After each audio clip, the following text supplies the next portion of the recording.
Hello students, welcome back. आज हम discuss करेंगे अबाउट बैंक रिकंसिलिएशन स्टेटमेंट। इसे शॉर्ट में हम बीआरएस भी बोलते हैं। तो अब आपके बैंक रिकंसिलिएशन स्टेटमेंट होता क्या है? देखो, रिकंसिलिएशन का मतलब क्या होता है? मैच करना। अब यहाँ पे हम बेसिकली क्या मैच करते हैं वो देखते हैं। तो बीआरएस आपका क्या है? एक फाइनेंशियल डॉक्यूमेंट है जो क्या मैच करने में हेल्प करता है?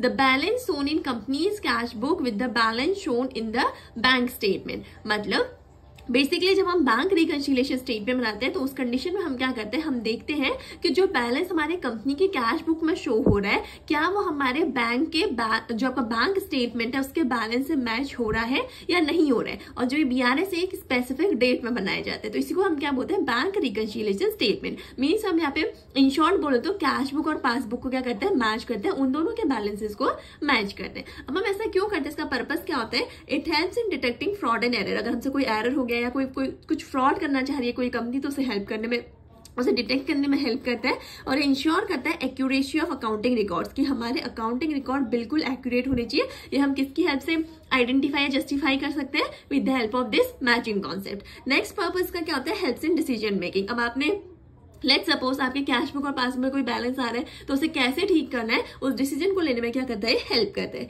अब देखो, मैंने कहा कि हम क्या करते हैं, आपकी कंपनी की कैश बुक को बैंक स्टेटमेंट से मैच करते हैं। अब इनके बीच में डिफरेंस आता क्यों है? क्यों, मतलब क्या रीजन है जिसकी वजह से हमारी कैश बुक और पासबुक मैच नहीं हो पाती? तो देखो, what are the reason for differences. पहला है cheque issued but not presented for payment. Let's suppose आपकी कंपनी के पास क्या आया? चेक आ गया, लेकिन आप उसे बैंक में डिपॉजिट करना ही बोलिए। अब जब आपके पास चेक आया होगा आपने तो क्या दिखा दिया होगा कि हमारे पास ये चेक आया, ये हमारे पास एक तरीके से क्या होगी? इनकम होगी। लेकिन अभी तक वो आपके बैंक में डिपॉजिट नहीं हुआ, दैट मीन्स आपके बैंक स्टेटमेंट में वो शो नहीं कर रहा होगा, तो डिफरेंस आ गया। वैसे ही cheque deposited but not clear.